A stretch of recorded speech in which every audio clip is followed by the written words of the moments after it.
Hola, bienvenidos. Esto es Raza y Ficción, encuentros de pensamientos y acciones. Este será nuestro tercer y último encuentro, llamado Teatro de Justicia. Será el cierre de la primera edición de Raza y Ficción. Sucederá el 27, 28 y 29 de noviembre, y las actividades están compuestas por una pieza audiovisual, 2 conversatorios y una charla. Estará a cargo de los colectivos Identidad Marrón y Escena Política, en diálogo con las artistas invitadas Lucrecia Martel, César González y Kadiatou Diallo. Ponerle voz a lo no dicho e indecible. Continuando con el conversatorio realizado en Parte I, Kadiatou Diallo, curadora radicada en Basilea-Suiza y co-directora de SPARCK, espacio para la investigación, creación y conocimiento pan-africano, nos comparte algunos de sus proyectos realizados en Suiza y en el contexto africano, para conversar acerca de los distintos modos en los que los temas del racismo son tratados. Esta experiencia artística se enmarca dentro de las actividades de cierre del programa Coincidencia, Intercambios Culturales Suiza-América del Sur, y la apertura de la nueva oficina permanente y descentralizada de la Fundación Suiza para la Cultura, Pro-Helvetia, en América del Sur. No, thank you guys so much for the second invitation now. It's really exciting, and I've been thinking a lot about the conversations that we've had so far. And so in preparing sort of this conversation today, one of the things that that struck me was that what you've explained about the Race and Fiction project, about the context of Argentina, its history, and the way that it's dealing or not dealing with racism, I kind of thought there are so many parallels and connections with my work in Switzerland, and maybe more so than with my work in the African context. Which is interesting because, you know, you would think two contexts from the South would be immediately, you know, speaking to each other. They do. But so I thought, okay, let me just maybe give you a little bit of both contexts, a little bit of Swiss projects and a little bit of African sort of context projects. And I'm going to start at the end. So my most recent base is Basel in Switzerland. I came here 2016 for a curatorial residency, which is a whole other story how that happened. But the task or the job or the invitation was to deal with the Swiss art scene, which I knew nothing about. I knew nothing about Switzerland. And so I decided I'm going to just bring my questions and see what happens with them. And the questions are always, they're similar in some ways, and then the answers get specific. So how does a country like Switzerland deal with racism? How does it deal with a diverse society?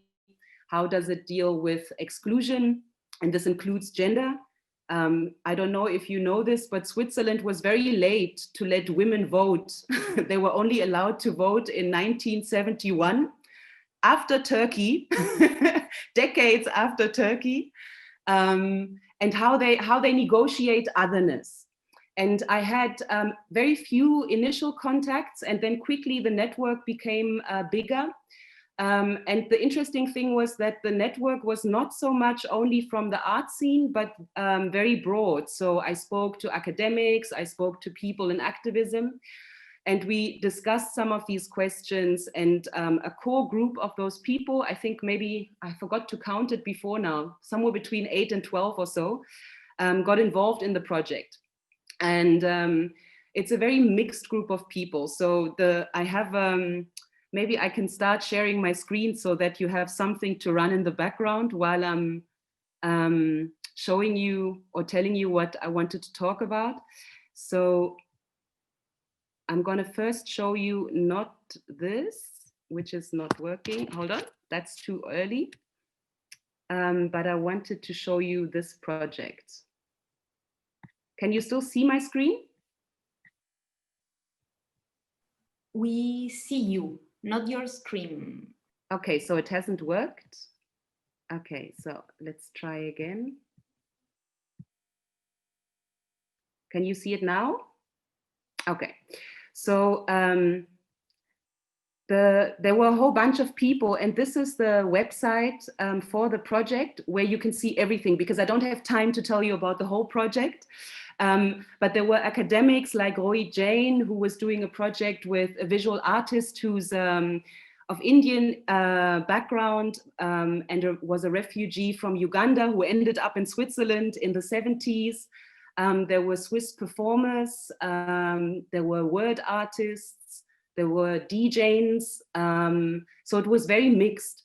And it was important for me to have this conversation in a mixed context, because I wanted to be able to have a nuanced conversation about the dynamics that is Switzerland at the moment, at least in the Basel context. So one of the things that happened, because there were questions around racism, there were questions around Switzerland in and of itself, this neutral country. But I didn't want to do a project that is sort of making a statement about, you know, I as a foreigner can see how you guys have problems, and I'm going to make it only with all of the people that you usually exclude, and this is what that is. But to really try and understand how all of these things came about. And one of the themes that sort of emerged was really around silence and silencing. So the project had this very funny name. Now I just need to go back to my PowerPoint and make it nice and big so you can see it. This is a poster that I made for the exhibition.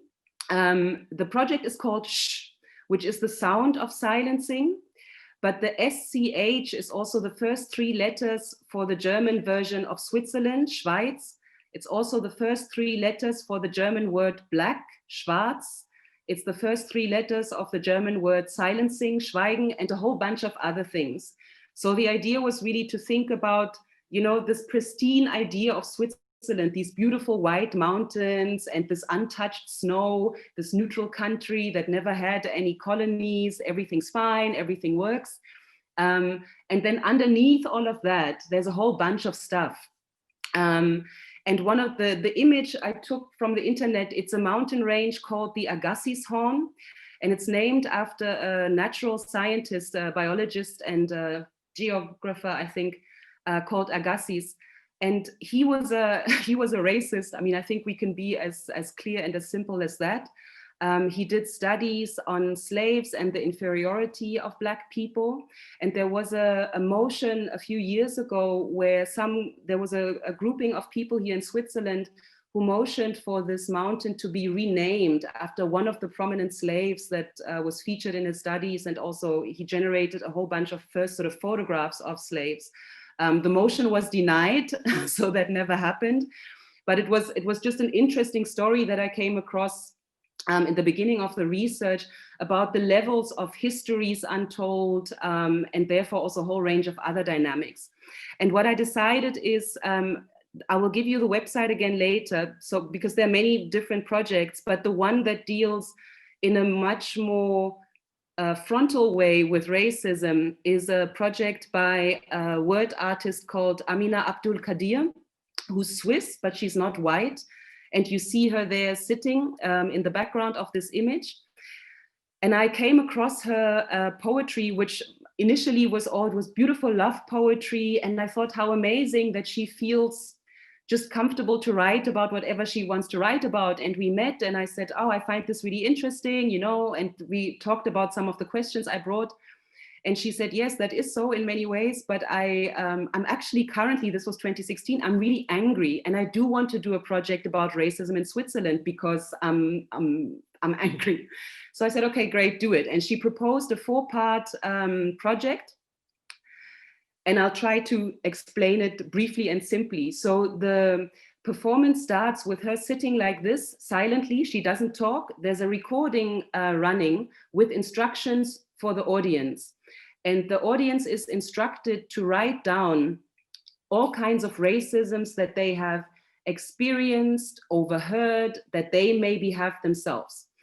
And so initially nothing much happens. So you see a whole lot of people standing like this and they're going, okay.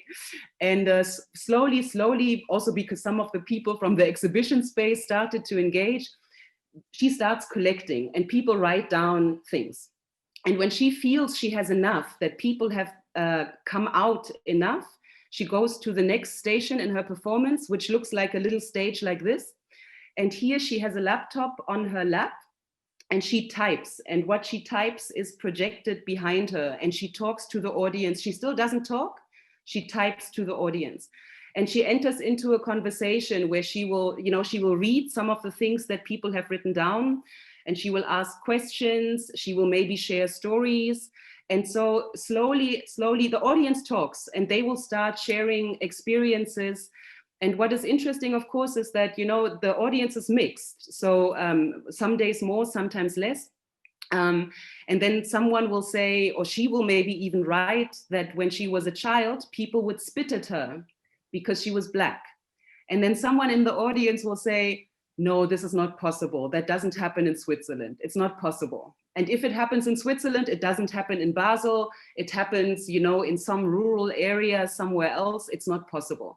And so there were a lot of really interesting connections, conversations triggered about what are real experiences of people, what people do not know about, and also these dynamics that Dana and I also addressed in the conversation a while back about the mechanisms of silencing those conversations. So gaslighting, like saying to people, but I think you're over-exaggerating, it wasn't meant like this, or maybe it's only you, I have other friends who don't have a problem, or like I said earlier, it doesn't happen here, it happens elsewhere. And it was interesting because the conversations continued even after the performance. If the performance goes well, meaning that the audience really participates and is honest about racism, in the end, she speaks directly to the people. So she gets emancipated as much as the audience allows her to occupy the space by being honest about issues of race in Switzerland, which are generally denied.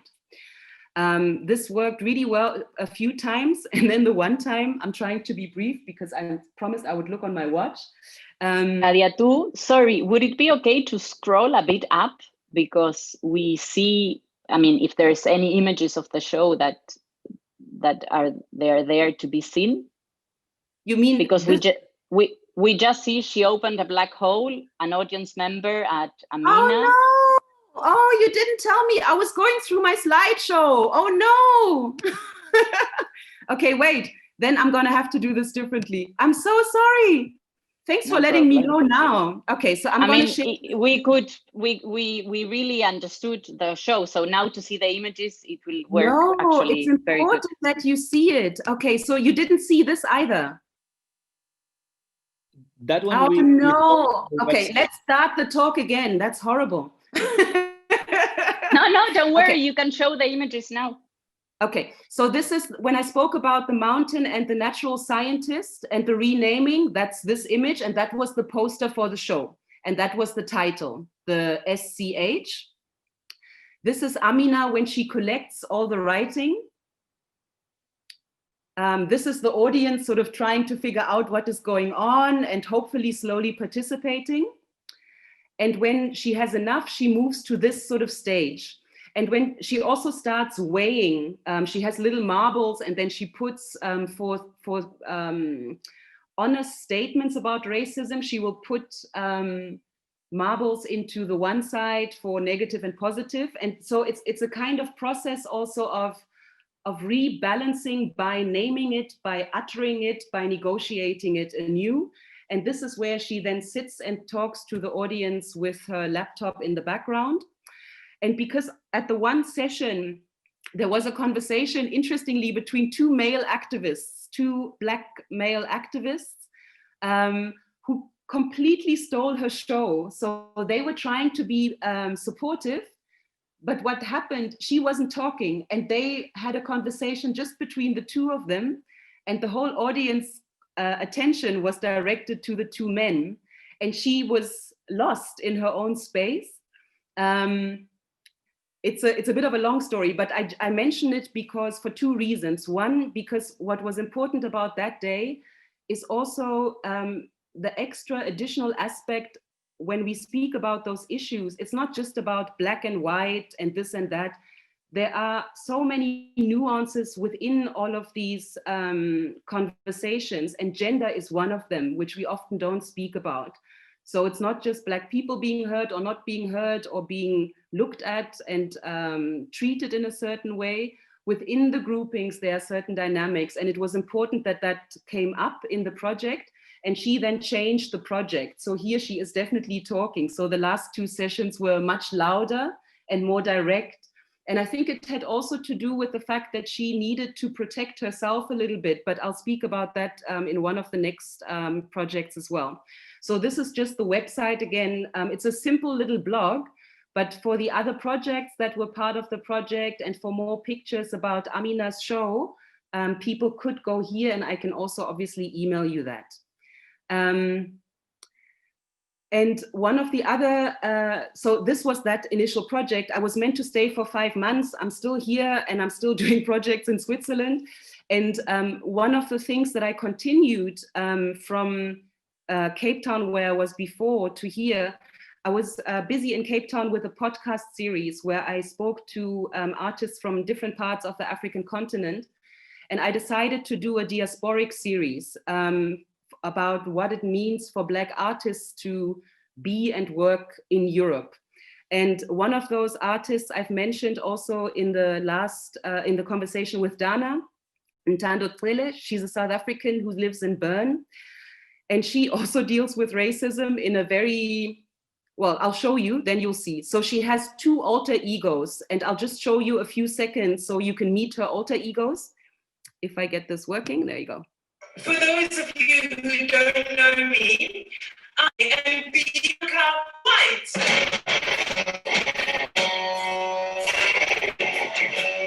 I am a quarter Zulu.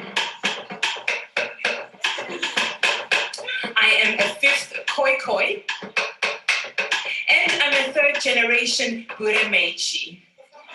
You know, I feel almost here in Liechtenstein.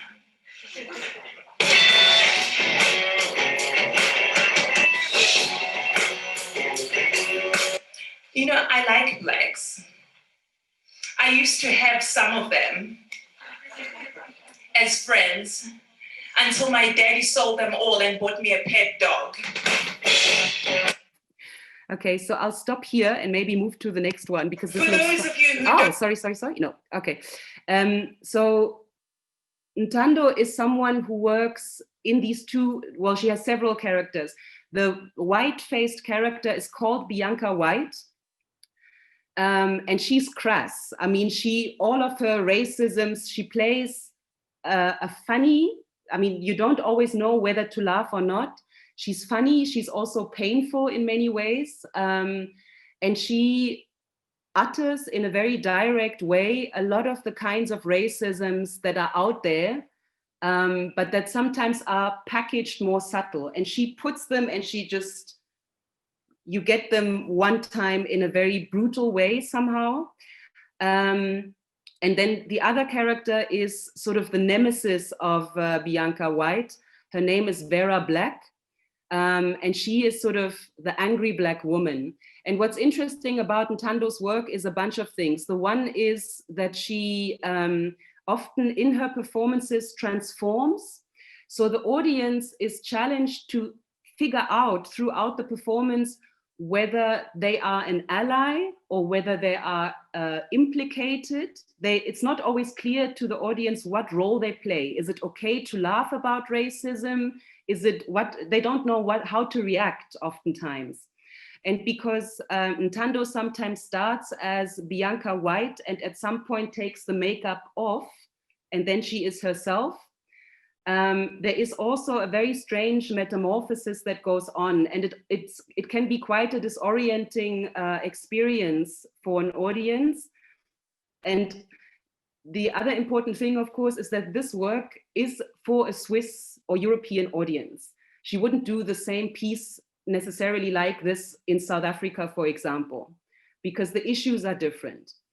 And the other reason why I wanted to show her or a little bit of her work briefly, there is more of the trailers online, and she's obviously done other stuff, but part of what we have spoken about also is that in a way it becomes sometimes very difficult for someone like her as a Black actress with emphasis on actress in a place like this to be very free with the kind of work she might like to do besides doing this educational work on racism. And that is something that can become a little bit oppressive in and of itself almost, because it limits you also artistically. She could do all kinds of other things as well. And there's almost like a, I don't know if I'm finding the right word now, but there is an educational work that she performs literally, but it's difficult work because it is, it's not always easy to do. It's also painful to do because you're dealing with a lot of very personal issues. And also you're often quite exposed and vulnerable because usually she has different shows now where she performs with other people, but oftentimes it's a solo act. And it means that all of these other dynamics that were mentioned in the conversation with Dana and which I referred to earlier on, you become a little bit of a target. And so this for me was an important point to make before I sort of slowly move to the African context. It's part of the same podcast, Artists on Africa, but this next person is based in Cape Town. He's a filmmaker called Kurt Odison. And he always says he makes home movies. A lot of the feature films that he's made are literally stories about family members who have grown up during apartheid, or, you know, not just family like uncles and others. And those stories are told as the stories of an entire community because many other people have very similar stories. And I just wanted, this is a 1-minute little clip from the interview that we did with him. Can't remember how many years ago now. It's not recent. But this is how he sort of speaks about why he does what he does and what's important. I'm from a community, right? I'm from Mitchell's Plain, on the Cape Flats, you know, grew up in a working class setting, you know, that's where I come so naturally, right? Whatever I'm gonna do, whatever I was gonna end up doing was gonna be community orientated and for the community to understand what I'm trying to put out there, right? So first and foremost, take the community story in consideration and let them be the narrator. So, you know, if you look at ethnographic cinema, right, during the colonial era, they told your story. So you were always the victim, right? So my objective and my mission, right, is to kind of flip that psyche. Again, it's taking ownership. This is our story, our narrative, and we'll do it. We're not going to allow another person from England or whatever, some NGO to come through. We'll make it ourselves. That's it. So the point about telling own stories is kind of why I wanted to show in the work that I've done with my friend Dominique Malaquet, who's a scholar and writer based in Paris. We started 2008 with the SPARCK project, the Space for Pan-African Research, Creation and Knowledge. And I mean, it was not the only and the main thing, but part of what the work was about was also to sort of disrupt and what's another good word? To sort of challenge and produce something counter in collaboration with other people against this sort of mono narrative about things that one thinks of when one thinks Africa: poverty, disease, war, corruption, dictators, and so on and so forth. And all of these other stories are just sort of blended out. And of course, there's a reason for that, because there's something in that is perpetuating a very particular kind of hierarchy that has to do with colonialism, and that certainly has to do with racism as well. And I think what's interesting and important in the work and the projects that we've been involved with is also to say, and this is for me a fundamental difference when I look at the sort of Swiss context and some of what I've heard about what you have told me so far, and about some of the works in the African context, is the one thing is to take back those stories and sort of go, okay, stop. This gaze, this colonial gaze, this sort of repeating of a certain kind of inferiority and so on and so forth. Stop. That has to stop. We're also no longer, and this is maybe the first thing I should have said, there isn't the question whether racism exists or not. That is not even on the table. Nobody needs to convince anyone of that. It's clear, you know, it's like, that's done.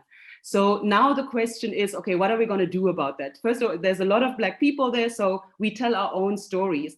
And the important thing also, I think, is that those stories are not necessarily told to a white audience or to convince the master, if you want to use Audre Lorde's reference. It's not to convince anybody else. Those stories are for the communities. They're for us, for them, and they're also increasingly more exchanges that are local, that are regional, that are continent-wide. So the audience, the reference point is not Europe, it's not necessarily whatever that means then white people, but it is really something that is from and for who's there. And I think that's an important difference. That doesn't mean that there isn't also resistance that is very directly also challenging structural issues. Like I'm thinking, for example, and I think we spoke about this, Dana and I, briefly as well. In South Africa, a number of years ago, there was a countrywide movement that became known and communicated with each other under the hashtag fees must fall, fees meaning the money paid for the university. But there were nationwide calls to decolonize universities, to make, to change the curriculum, to make the curriculum so that it makes sense for now, given what is said, to remove monuments that are representing, perpetuating, and still celebrating in some way a colonial history of a country that has officially and allegedly parted those ways, or with that kind of history and its inheritance, and to make it accessible also financially. So those movements obviously still exist and should and must. And the kind of work that needs to sort of run in parallel is also a sort of shifting maybe or repositioning of the center of the point of enunciation, so that not everything is always the center, the importance, the thing that is always either reacted to or attacked. Sometimes you take it out. You focus on what else there is, because there are many stories, and there is a whole lot of healing and refinding and reweaving and retelling that needs to actually take place because of the erasures that have taken place over history. And Melina, of course, I'm going completely overboard with my time. My stopwatch confirms it. But maybe just a last thing to say for me, sort of for the next projects that I'm thinking, or that I'm busy with, they've kind of always been like that. I do, for myself, not so much make projects that are educational in the sense that they have very obvious kinds of, okay, let me see if I can say this sentence nicely. The issues around racism, around gender, around equality, and all kinds of other things, they're always there. But I want to be able, because for me, that is kind of the next step that needs to happen, so that we stop only being in this kind of reaction to things, is to create new normals, new sort of things that don't need to be justified all the time. So I want to do, and I do projects, for instance, where a woman, recently, this happened last month, where an artist from India and a Black artist based here in Basel with, she's from Canada originally, they come together and they do a project about observation, and it all evolves around Saturn. And the one is an amateur astronomer and a visual artist, and the other one makes sound. And it's not a gender feminist project as such, it's not a Black project as such. It's kind of trying to open the spaces up also where things can be looked at as normal without them being challenged, without being questioned. So that there was a conversation in the context of particular project also where the one woman asked me before the project, are all the people involved in this people of color? And I said, yes, with the exception of one. And she said, it's the first time that I'm being invited to do a project where I don't have to speak about or regurgitate and go through the pain again of, as a Black queer person. I can just be me, and I can talk about other things I also want to talk about, and that helps me, and I think that also does something to the audience. And that other layer, as I said, is always there, but it's not made exclusive, and it's not made the only target that then again erases all kinds of other things that should have a lot more space, in my opinion, for things to really change. I think maybe I should stop here, Melly. Otherwise I'm going to go on for another 20 minutes. I think actually, I mean, it's so generous from you. You know, we could continue with this forever, but I think what you've just said, it's so connected to the talk that, I mean, there has been before this, speaking in the future, that actually a very well-known Argentinian filmmaker, she spoke with members of Identidad Marrón. So I think to leave this closing in the air, I think it's great. Okay, wonderful. Because I'm happy to share more links. We can put them with the talk on the website because there are other amazing artists to see. I want to maybe just while we say goodbye, I don't know, you can't see it anyways. I'll show you privately because this was very selective, but I had to be for time.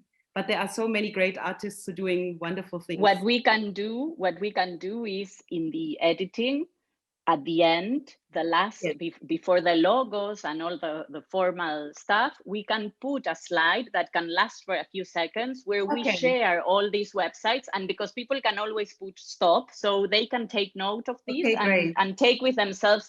This is the main thing, that we are able, particularly for us in Argentina, to get to know and to get in contact with our colleagues in the South, and of course, people that are dealing with these subjects in their own way. So this would be the key thing. Okay, so great. All in all, once again, Kadiatou, from all my heart, thank you so much for this. It has been a great 2 months work together. I'm emotional. 2 months, oh my God.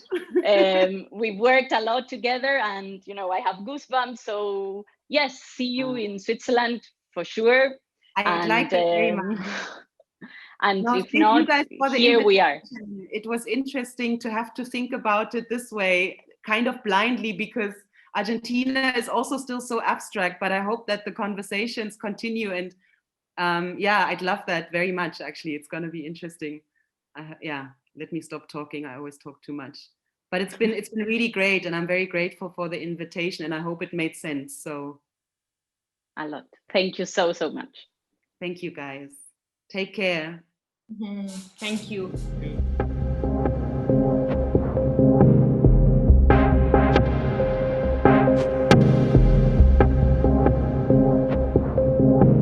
Gracias por acompañarnos en la transmisión de hoy.